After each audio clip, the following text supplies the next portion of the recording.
सावित्री, जो अपने पति के गुजर जाने के बाद सास सुभद्रा के गांव वाले कच्चे मकान में रह रही थी, अकेली ही घर का सारा कामकाज संभालती थी। दिन रात काम करने के बावजूद उसे सास सुभद्रा के हाथों रोज अत्याचार सहना पड़ता था। अरे सावित्री, तुझे इतना वक्त क्यों लगता है कुएं से पानी भरने में? सुबह से तू बस सोती रहती है क्या? अगर ऐसे ही देर करती रहेगी तो मैं तुझे इस घर से निकाल दूंगी। तेरी वजह से मेरे बेटे की कमाई बर्बाद हो रही है। माफ कीजिए माँ, आज जरा देर हो गई, आगे से ध्यान रखूंगी। कृपा करके मुझे घर से मत निकालिए माँ। मैं तो इसी घर में रहकर आपके बेटे की आखिरी निशानी संभालना चाहती हूँ। तेरी यह नकली बेचारी वाली बातें अपने पास रख। अगर तू इस घर को कोई फायदा नहीं देगी तो मैं तुझे क्यों पालूंगी? मैं आपका हर काम ठीक से करूंगी, कभी देर नहीं होगी। ठीक है, लेकिन अगर अगली बार जरा भी शिकायत मिली तो समझ लेना वह तेरा इस घर में आखिरी दिन होगा। सीमा सावित्री की एक पड़ोसी थी जो अपनी सासू माँ के अत्याचार से तंग थी। दोनों जब मिलती तो अपने सांझी दुख बांट लेती। एक शाम गांव के चौपाल के पास दोनों मिलीं। क्या सावित्री दीदी, आज इतनी देर से आई? मैं कब से तुम्हारा इंतजार कर रही थी। सोच रही थी तुम आज आओगी ही नहीं। क्या बताऊं सीमा, सुबह से काम, फिर शाम को माँ की डांट। ये तो मेरी रोज की कहानी हो गई है। अरे इसमें नई बात क्या है? सासू माँ की डांट तो हमारा रोज का नाश्ता है। अगर एक दिन उनकी आवाज न सुनो तो लगता है जैसे तबीयत खराब हो गई है। तुम बिल्कुल सही कहती हो। तुम्हारे यहाँ सब ठीक है ना? और हमारा यहाँ क्या ठीक होता है दीदी, किस्मत ही खराब है। मेरी सासू माँ भी मेरी जिंदगी तबाह किए जा रही हैं। भगवान ने हमें ऐसी किस्मत क्यों दी? ऐसा मत बोल सीमा, ऊपर वाला जो करता है सबके भले के लिए ही करता है। और तुम इसे भला कहती हो? तुम इतने सालों से यहाँ अकेली हो, रोज सताई जाती हो, और मैं भी रोज रोज अपनी सासू माँ के ताने सुनती हूँ। इसमें भला कहाँ है? पुरानी बातें छोड़, मैं अब सब कुछ भगवान का आशीर्वाद मानकर चलती हूँ। और कर भी क्या सकते हैं, मानकर जीना ही पड़ेगा। और इसी तरह मानते मानते हमारी आधी जिंदगी बीत गई। अच्छा चलती हूँ दीदी, वरना घर पर मेरी सासू माँ का और भी अत्याचार शुरू हो जाएगा। ठीक है, ध्यान रखना।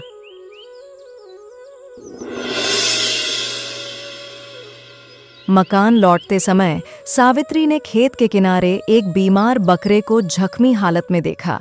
वह पानी के लिए तड़प रहा था। सावित्री ने उसे उठाया और उसकी सेवा की।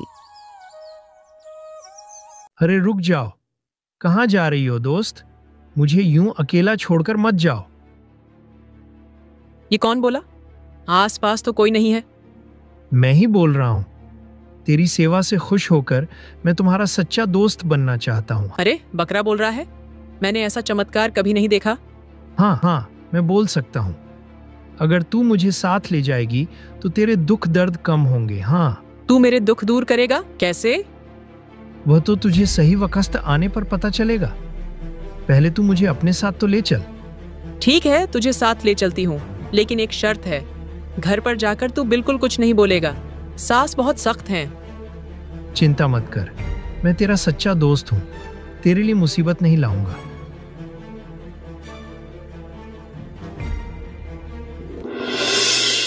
रूपा सावित्री की ननद थी और सुभद्रा उसे सिर पर चढ़ाकर रखती थीं। यह क्या दीदी, कब से काम पर गई थी और ये आने का समय है। तुम्हें सुबह भी देर हो गई थी, ऊपर से माँ ने डांटा, अब शाम को फिर देर करके आई हो। रूपा, मैं देर से गई थी, इसलिए देरी से लौटी। चुप रहो, मुझे सब पता है। तुम वहाँ उस सीमा से बातें करती रहती हो। आज सब माँ से कह दूंगी। छोड़ो ना रूपा, माँ का गुस्सा और मत बढ़ाओ। अच्छा ये बताओ, ये बकरा घर में क्यों घूम रहा है? ये मुझे रास्ते में मिला। अब ये मेरा दोस्त है, अब ये भी घर में रहेगा। पागल हो गई हो क्या? घर में बकरा पालेगी? तू खुद इस घर में रहती है और अब एक और जानवर ले आई। ऐसा क्यों कह रही हो? ये मेरी अकेली जिंदगी में साथी बनेगा। इसे खाने पीने में कोई तकलीफ नहीं होगी। जरूरत पड़ी तो मैं अपना हिस्सा इसे दे दूंगी।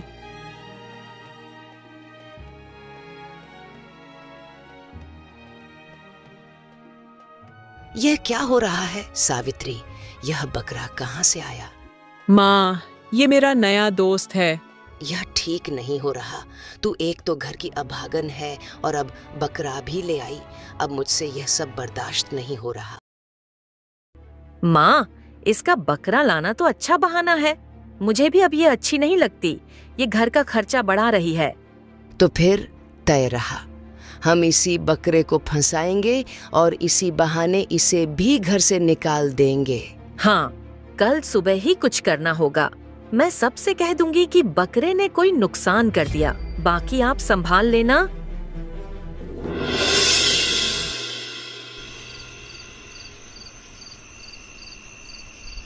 रात में सावित्री और बकरा बात कर रहे हैं।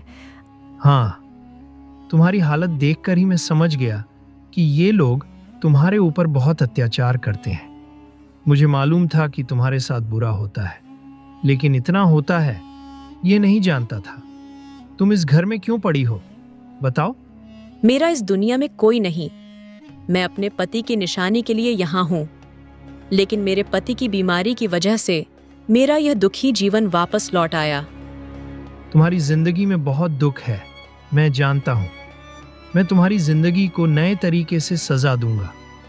तुम्हारी जिंदगी में अब कोई दुख कष्ट नहीं रहने दूंगा। हाँ, कोई इंसान कभी मेरे दुख और कष्ट दूर नहीं कर पाया, और तुम एक बकरे होकर मेरा दुख दर्द कैसे दूर कर पाओगे? मैं तुम्हें झूठी दिलासा नहीं दे रहा हूँ। तुम मुझ पर भरोसा रखो। एक दिन आएगा जब तुम महान बनोगी। हाँ, मैं तुम्हारा सच्चा दोस्त हूँ। आज से तुम्हें अकेलापन महसूस नहीं होगा। मैं बहुत खुश हूँ। तुम सचमुच मेरे दोस्त और एक अच्छे प्राणी हो।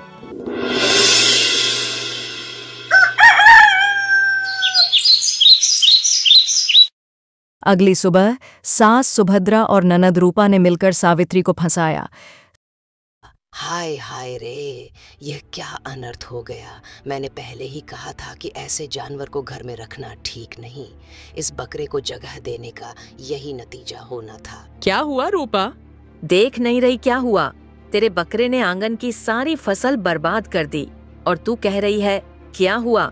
इस बकरे को घर में रखना मेरी गलती थी। क्यों रे सावित्री, देख तेरे बकरे ने क्या किया। नहीं माँ जी, ये मेरे बकरे ने नहीं किया है। तुम दोनों को इस घर से निकाल दो। एक तो खुद मुसीबत है और अब बकरा भी ले आई। तुम दोनों की जगह गांव में नहीं है। मैं सच कह रही हूँ, मेरे बकरे ने यह काम नहीं किया। उसने मुझे खुद बताया है। बताया है? मतलब तेरा बकरा बात भी करता है? कैसी बकवास कर रही है। मैं अब और बर्दाश्त नहीं कर सकती। दोनों को घर से निकाल दो। रहम करो माँ, रहम करो, हमें मत निकालो। तुझे घर से निकालकर हम खुद पर बड़ा रहम कर रहे हैं। सावित्री के लाख गिड़गिड़ाने पर भी उसकी सास ने उसे घर से निकाल दिया।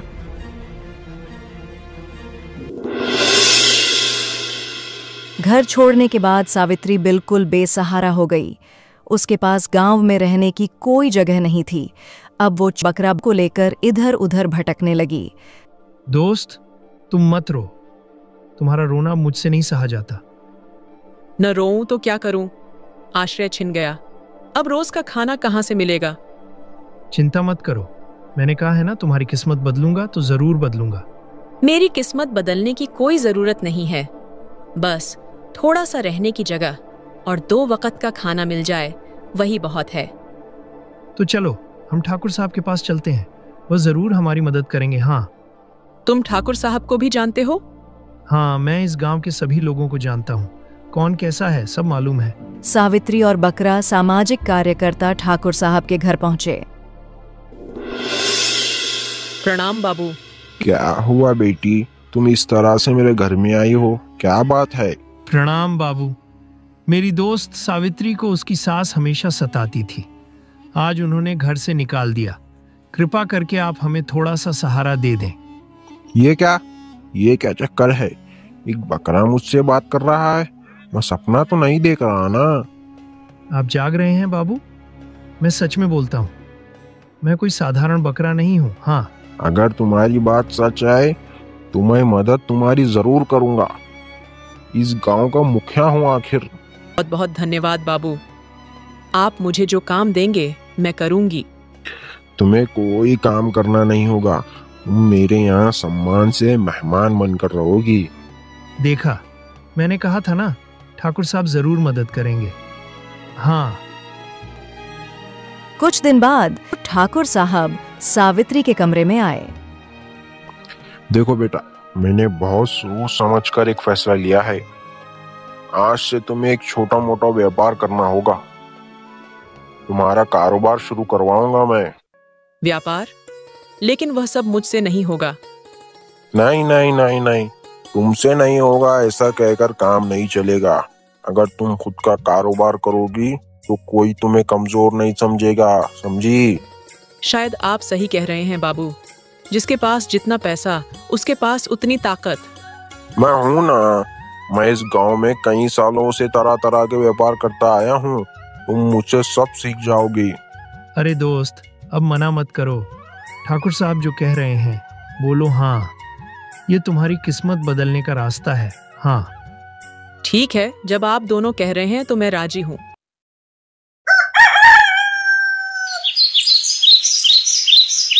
कुछ ही दिनों में सावित्री के बिजनेस करने की बात पूरे गांव में फैल गई। ननद रूपा और सास सुभद्रा हंसी ठट्ठे में डूब जाती हैं। सुना बेटी, वह अभागन फिर से बिजनेस शुरू कर चुकी है, वह भी ठाकुर साहब की मदद से। कैसे चलेगा माँ? वह तो जिंदगी भर घर का काम करती रही है, उसके बस का बिजनेस नहीं है। मैं भी यही सोच रही थी। मैं तो उसी पल का इंतजार कर रही हूँ, कब उसका बिजनेस फेल होगा और कब मैं उसे मन भर अपमानित कर पाऊँ। कुछ ही दिनों में सावित्री का बिजनेस जोर पकड़ लेता है। धीरे धीरे वह धनवान बनने लगती है। धनी होने के साथ साथ वह गांव के दुखी और गरीब लोगों की सेवा करना भी शुरू कर देती है। सावित्री दीदी, क्या बताऊं तुम्हें, गांव में जहां भी जाती हूं वहां बस तुम्हारा ही नाम गूंज रहा है। सब तुम्हें इस गांव की आशीर्वाद कहते हैं। अब लोगों का दुख कष्ट सहा नहीं जाता। खुद पर बहुत कुछ गुजरा है, इसलिए दूसरों का दर्द समझ पाती हूँ। और काश मैं भी तुम्हारी तरह बिजनेस कर पाती। तो बैठी क्यों हो, तू भी बिजनेस शुरू कर। हम सब साथ रहेंगे। हम गांव की दुखी और सताई औरतों को लेकर अलग अलग बिजनेस करेंगे। उधर सास सुभद्रा और ननद रूपा पिछले कई सालों से चोरी चुपके गांव के बाहर के लोगों के साथ अवैध कारोबार कर रही थीं। ठाकुर साहब या गांव के किसी को पता नहीं चला। बकरा की गुप्त सूचना पर ठाकुर साहब गांव वालों और पुलिस को लेकर उनके घर के बाहर पहरा बिठा देते हैं। अरे ठाकुर साहब, यहाँ कैसे आ गए? हम पकड़े गए क्या? यह बकरा उसी सावित्री का है, इसी कारण हम पकड़े गए। ओ, तो असली अपराधी तुम हो। हम पर रहम करो बाबू, हम अब कभी यह काम नहीं करेंगे। बहुत पहले ही छोड़ना चाहते थे, मगर इस गिरोह से निकल नहीं पाए। मैं मदद तो कर दूंगा, लेकिन तुम्हें एक काम करना होगा। तुम्हें सावित्री से माफी मांगनी होगी।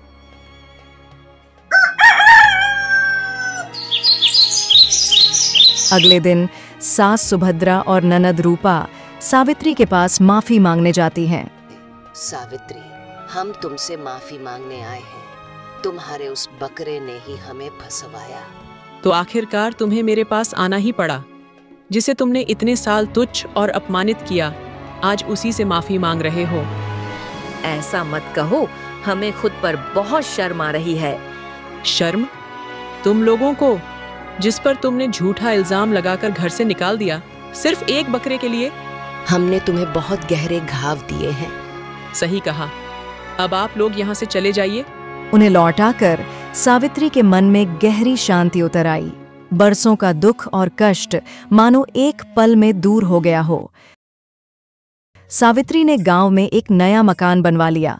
वह छोटू के साथ रहने लगी और गांव के विकास के लिए अलग अलग कार्य करने लगी। तुम सही कहते थे दोस्त बकरा, तुम मेरी किस्मत बदलने में सफल हुए। मैं तुम्हारी आभारी हूँ। दोस्ती में क्या आभारी होना, मैं तुम्हारा सच्चा दोस्त बन गया हूँ। हाँ जरूर, तुम तो मेरा दिल कब का जीत चुके हो। तुम्हें मैंने अपने सच्चे दोस्त की जगह बहुत पहले दे दी थी। तो आओ हम बीता हुआ वक्त भूलकर भविष्य की सोचें। ऐसी ही और मजेदार कहानियां देखने के लिए हमारे चैनल को सब्सक्राइब करना मत भूलना।